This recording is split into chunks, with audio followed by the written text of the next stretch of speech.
Hello students, मैं अर्चना खंडेलवाल। मैंने आप लोगों का जो सिलेबस है वो क्लासिफिकेशन से शुरू किया है पढ़ाने के लिए, जो आप 12th में भी पढ़ते हुए आ रहे हैं। आज मैं आप लोगों को प्रोटोजोआ के जनरल कैरेक्टर्स के बारे में बताऊंगी। क्लासिफिकेशन के लिए पीडीएफ मैंने आप लोगों को कल भेज दिया था कि पूरा क्लासिफिकेशन वर्गीकरण मैंने आप लोगों को कल पीडीएफ में भेज दिया है। ठीक है ना। जंतुओं के वर्गीकरण की जो प्रोसेस है वो अभी पूरी नहीं है, और आधुनिक जैसे जैसे खोज होती जाती है वैसे वैसे उसमें संशोधन किया जाता रहता है। तो सबसे पहले जंतु जगत को दो सब किंगडम्स में बांटा गया था। पहला किंगडम यूनिसेल्युलर एनिमल्स या एक कोशिकीय जंतु, और दूसरा मल्टी सेलुलर या बहुकोशिकीय जंतु। जो यूनिसेलुलर जंतु थे उनको प्रोटोजोआ नाम दिया गया, और जो बहुकोशिकीय जंतु थे उनको मेटाजोआ नाम दिया गया। क्योंकि मेटाजोआ एक बहुत बड़ा वर्ग है, इस वजह से इनको वापस 3 सब किंगडम्स में बांटा गया है। मेसोजोआ, पैराजोआ और एंटीरोजोआ या यूमेटोजोआ में उसको विभाजित किया गया है। ठीक है। नाउ क्या सब किंगडम प्रोटोजोआ हम एनिमल्स किसको कहते हैं? ऐसे सभी एनिमल्स जिनका शरीर यूनिसेलुलर होता है या फिर एसेलुलर होता है उनको हम प्रोटोजोआ के सदस्य कहते हैं। ये प्राय छोटे होते हैं, आकार में एक कोशिकीय होते हैं, ज़्यादातर माइक्रोस्कोपिक होते हैं, ज़्यादातर अकेले रहते हैं और कभी कभी छोटे समूहों में भी मिलते हैं। सबसे पहले इनकी स्टडी ल्यूवेन हॉक ने सन 1677 में की थी, और उसके बाद में गोल्डफस्ट ने 1817 में इन जीवों को प्रोटोजोआ नाम दिया था। ठीक है। इस संघ के जो प्रोटोजोआ संघ के सभी सदस्य हैं उनकी आकार, रचना, व्यवहार, वंशागति इत्यादि में विभिन्नताएं बहुत ज़्यादा पाई जाती हैं। इस वजह से इन सभी सदस्यों को संघ प्रोटोजोआ के अंदर ही अध्ययन करना ठीक रहता है। नाउ क्या कैरेक्टरिस्टिक्स हैं प्रोटोजोआ की? प्रोटोजोआ डिफरेंट एनवायरमेंटल हैबिटेट में रहने वाले जंतु हैं, जिनके कुछ सदस्य मेराइन वाटर में रहते हैं, कुछ फ्रेश वाटर में रहते हैं, कुछ मिट्टी में रहते हैं, कुछ सड़ी गली कार्बनिक जंतुओं में रहते हैं या फ्री लिविंग स्टेट में पाए जाते हैं। कुछ सदस्य अन्य जंतुओं तथा पौधों में पाए जाने वाले पैरासाइट्स होते हैं। ये प्राय एकाकी होते हैं या फिर कॉलोनियल भी हो सकते हैं। बहुत छोटे होते हैं, इस वजह से इनको माइक्रोस्कोप की सहायता से ही इनको देखा जा सकता है। इसके अलावा शरीर की संरचना जो है इनकी विविध प्रकार की होती है। कुछ जंतुओं में ये स्थायी होती है, परंतु कुछ जंतुओं में ये वातावरण के अकॉर्डिंग बदलती रहती है। जैसे कि अमीबा वगैरह में ये वातावरण के अकॉर्डिंग बदलती रहती है, लेकिन यूग्लिना पैरामीशियम में इनकी शेप एक जैसी रहती है।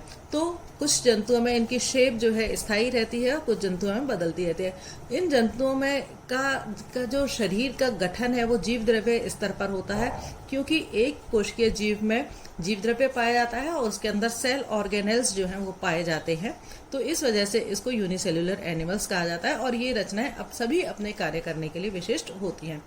एंड इन जंतुओं में जो गमन है वो सीलियास के द्वारा, स्यूडोपोडियास के द्वारा या फ्लैजेला की सहायता से होता है। इन एनिमल्स में जो न्यूट्रिशन की प्रोसेसेस हैं, पोषण की जो विधियां हैं, वो होलोजोइक हो सकती हैं, होलोफिटिक हो सकते हैं, ये मृतोपजीवी हो सकता है, सेप्रोफिटिक और सेप्रोजोइक मीन्स, और ये पैरासिटिक परजीवी हो सकते हैं। इनका जो भोजन का डाइजेशन है वो फूड वैक्यूल के अंदर होता है। गैसेज एक्सक्रीशन शरीर की सामान्य सतह से होता है और वो विसरण के द्वारा होता है। आवश्यकता अनुसार शरीर में जल की मात्रा के नियंत्रण ऑस्मो रेगुलेशन के लिए एक से अधिक कॉन्ट्रैक्टाइल वैक्यूल्स जो हैं इनके अंदर पाई जाती हैं, जो कि पानी का नियमन करती हैं। इन जंतुओं में सेक्सुअल रिप्रोडक्शन भी पाया जाता है, सेक्सुअल रिप्रोडक्शन भी पाया जाता है, और भी जो रिप्रोडक्शन की विधियां हैं वो सब इनके अंदर पाई जाती हैं। एंसेस्टमेंट जो है वो भी इनके अंदर पाया जाता है। इनमें ये रीजनरेशन की इनके अंदर अद्भुत काफ़ी क्षमता होती है। एंड क्योंकि सेल जो है सोमेटिक सेल्स और जर्म सेल्स में विभेदन नहीं होता है इनके अंदर, इस वजह से इन सबको इमॉर्टल माना, इन सेल्स को जो है वो इमॉर्टल प्रोटोजोआ को इमॉर्टल भी माना जाता है। इनके अंदर जो न्यूक्लियस है सेल एनिमल के अंदर, वो मोनोन्यूक्लिएट भी हो सकते हैं और बाईन्यूक्लिएट भी ये हो सकते हैं। मीन्स एक केंद्रक भी इनके अंदर पाया जाता है और एक केंद्रक से अधिक केंद्रक जो है वो भी इनके अंदर पाए जाते हैं।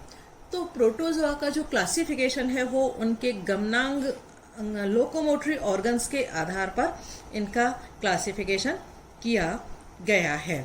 तो फाइलम प्रोटोजोआ का जो क्लासिफिकेशन है मेनली इनको 4 सब फाइलम में, मैंने क्लासिफिकेशन का पीडीएफ कल भेजा है, सार्कोमेस्टिगोफोरा एंड स्पोरोजोआ, नीडोस्पोरा और Ciliophora.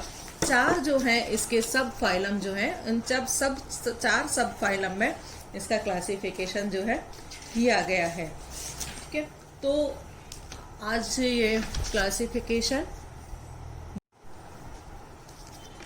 General characters of Porifera.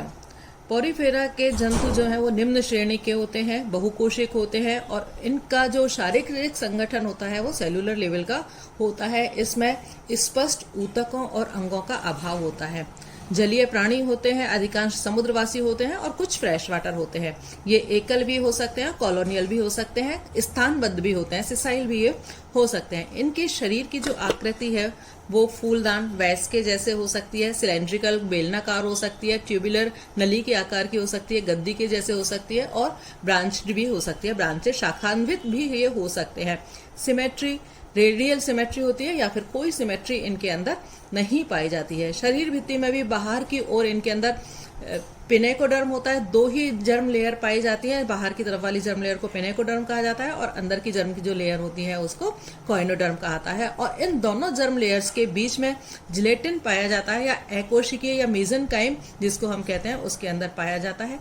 इसमें कंकाल तत्व और मुक्त अमीबाह कोशिकाएं विद्यमान रहती हैं। शरीर में कोशिकाएं जो है ढीली होती हैं, व्यवस्थित और निश्चित परतों का निर्माण नहीं होता है इनका, अतः ये वास्तविक रूप से द्विस्तरीय नहीं होते हैं। जल के फ्लो के लिए, प्रवाह के लिए शरीर में ऑस्टियाज पाए जाते हैं। कैनाल्स जो हैं वो चैम्बर्स जो हैं वो पाए जाते हैं जिनसे जलधारा जो है बाहर निकलने के लिए होती है। 2 निकास द्वार होते हैं, असंख्य ऑस्टियाज इनके अंदर पाए जाते हैं। पानी के बाहर निकलने का जो द्वार होता है उसको एस्कुला कहते हैं। कोइनोसाइट्स या जो कशाभित फ्लैजिलर कॉलर सेल्स जो होती हैं वो विशेष प्रकार के चैम्बर्स को आस्तारित करती हैं, फैलाती हैं और केवल स्पंज ही ऐसे बहुकोशिकीय प्राणी हैं जिनमें कोइनोसाइट्स जो हैं वो पाए जाते हैं। कंकाल जो है कैल्शियम का बना हो सकता है, सीलियाई का बना हो सकता है, सीलियाई शूक्स जो होते हैं उनका बना हो सकता है, स्पेंजिन फाइबर का बना होता है या दोनों का मिला जुला भी बना हो सकता है या कंकाल तंत्र का अभाव भी हो सकता है। मीन्स कैल्शियम और सिलिकॉन किसी का भी नहीं बना हो, इसका भी हो सकता है। पोषण की प्रोसेस जो है इनके अंदर इंट्रासेल्यूलर पाई जाती है। रेस्पिरेटरी ऑर्गन और उत्सर्जी अंगों का इनके अंदर अभाव होता है। कुछ फ्रेश वाटर एनिमल्स के अंदर संकुचनशील रिक्तकाएं, कॉन्ट्रैक्टाइल वैक्यूल्स जो है वो पाई जाती है। स्पंज में प्रिमिटिव टाइप तंत्रिका तंत्र, जिसमें तंत्रिका कोशिकाएं बाइपोलर या मल्टीपोलर कोशिकाओं का निश्चित जाल बनाती हैं, परंतु यह संदेहजनक है। मीन्स अभी तक ऐसा पाया नहीं गया है कि इनके अंदर नर्वस सिस्टम के तंत्रिका तंत्र कुछ पाया जाता हो। सभी स्पंज हर्मोफ्रोडाइट होते हैं, परंतु सभी के अंदर ही क्रॉस फर्टिलाइजेशन पाया जाता है। हर्मोफ्रोडाइट है, क्रॉस फर्टिलाइजेशन है, मीन्स उभयलिंगी है और परनिषेचन इनके अंदर होता है। यदि एसेक्सुअल रिप्रोडक्शन होता है तो इनमें मुकुलन या जेम्यूल के द्वारा होता है, और जो सेक्सुअल रिप्रोडक्शन यदि होता है तो इनके अंदर गैमेटोगोनी के द्वारा होता है। एंड सभी एनिमल्स जो हैं उनके अंदर पुनरुद्भवन या रीजनरेशन की क्षमता जो है वो इनके अंदर पाई जाती है। निषेचन आंतरिक भी हो सकता है, निषेचन आंतरिक होता है। एंड जो क्लीवेज होता है इनके अंदर होलोब्लास्टिक टाइप का होता है। इनडायरेक्ट डेवलपमेंट होता है, मुक्त प्लावी इनडायरेक्ट डेवलपमेंट, जो लार्वल स्टेजेस है वो इनके अंदर पाई जाती है, और जो लार्वा पाया जाता है उसको एम्फीब्लास्टुला या पेरेनकाइमुला कहा जाता है। और ये पक्षमाभी होते हैं। ये लार्वल स्टेजेस जो हैं इसकी पक्षमाभी लार्वल स्टेजेस होती हैं जो कि इनके अंदर पाई जाती हैं। प्रोटोजोआ होते हैं, उनके अंदर आर्क्यूसाइट सेल्स पाई जाती हैं, स्केरोसाइट सेल्स पाई जाती हैं, क्रोमोसाइट सेल्स जो है इसके अंदर पाई जाती हैं, मायोसाइट सेल्स जो है इनके अंदर पाई जाती है, एंड पैरागैस्ट्रिक गुहा जो है वो इनके अंदर पाई जाती है, जो कि स्पंजोसील कहलाती है। एंड इनके अंदर कैनाल सिस्टम जो है वो पाया जाता है, जो कि अलग अलग तरह का होता है। कैनाल सिस्टम साइकॉन, ड्रेकॉन, ल्यूकॉन टाइप का जो कैनाल सिस्टम जो है वो इसके अंदर हो सकता है। एनिमल्स जो है वो अमोनोटॉलिक टाइप के होते हैं और इनमें इंट्रासेल्युलर डाइजेशन जो है वो पाया जाता है। इनके फाइलम पॉरीफेरा का क्लासिफिकेशन जो है वो इनके स्केलेटन के आधार पर इनका क्लासिफिकेशन किया गया है। 3 क्लास में इसको बांटा गया है फाइलम पॉरीफेरा को, कैलकेरिया, हेक्सेक्टिनिलिडा, डेमोस्पोंजिया, इन 3 क्लासेस में इसको बांटा गया है।